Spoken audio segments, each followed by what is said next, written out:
Hello anh em, sau đây mình sẽ làm một clip thử thách ăn mì sống cho anh xem. Do là chúng mình chưa ăn trưa nên chúng mình sẽ ăn mì sống cho anh xem nha.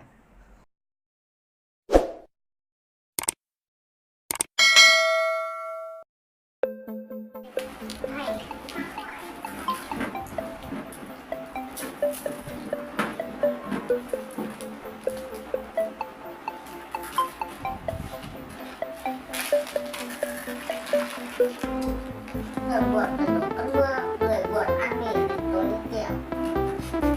Thì giáo lên kiểu.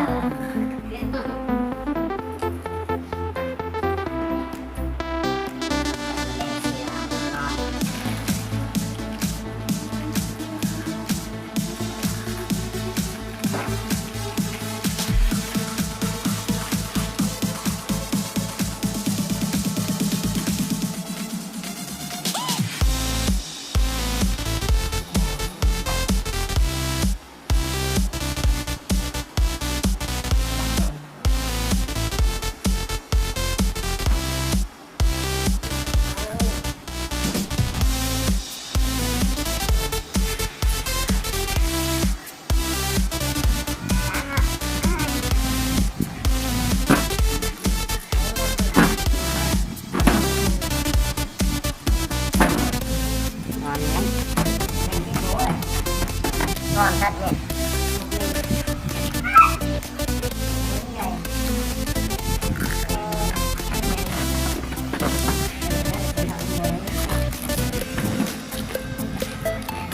Ngon cô ạ.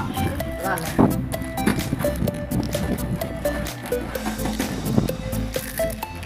Ngon lắm cái cháu ạ. Bác thầy mày gói nữa làm nước chấm.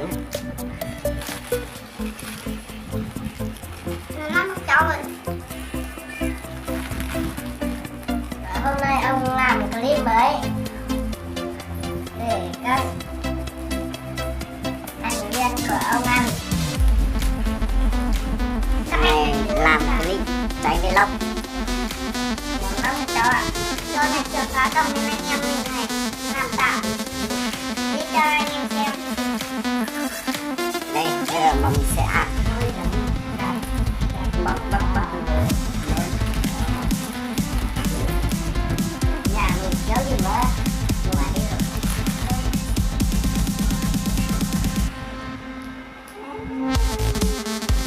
Tay có một con ta. Mà nó đi rồi.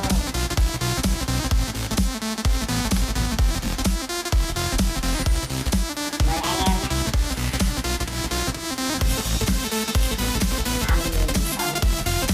Mời anh em nha. Mời anh em nha. Còn lắm anh em ạ.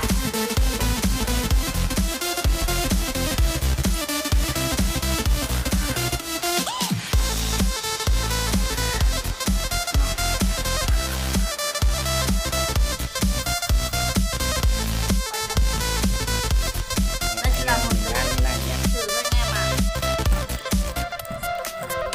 Ngon lắm. Ngon anh em.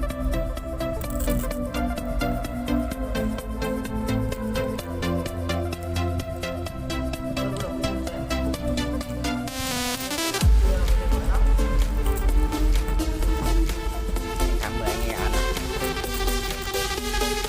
Anh em ạ. Ngon lắm anh em ạ.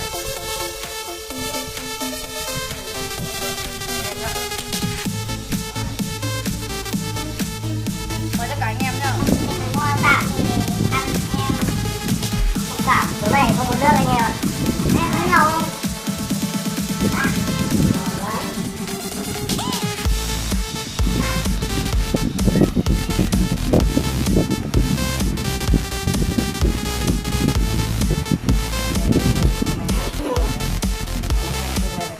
Cái thuốc không có anh em ơi.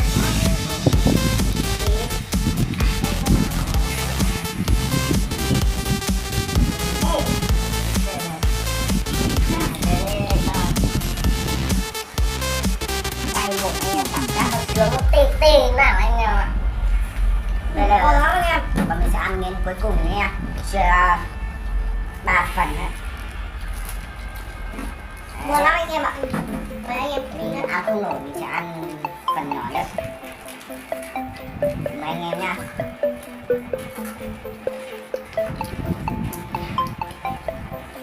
Cây rất là khát anh em ạ. Khát nước. Khát nước. Không có nước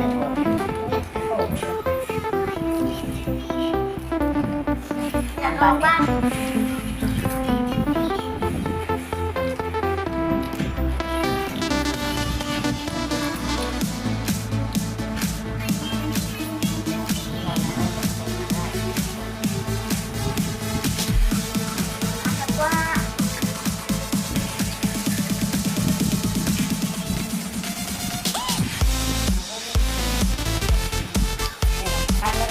Nẹt rồi, đang luyện cho mấy anh em làm.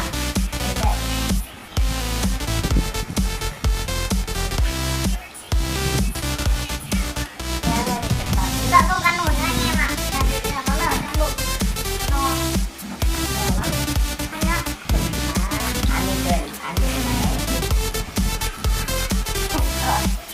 Ngon lắm anh em ạ. Ngon lắm.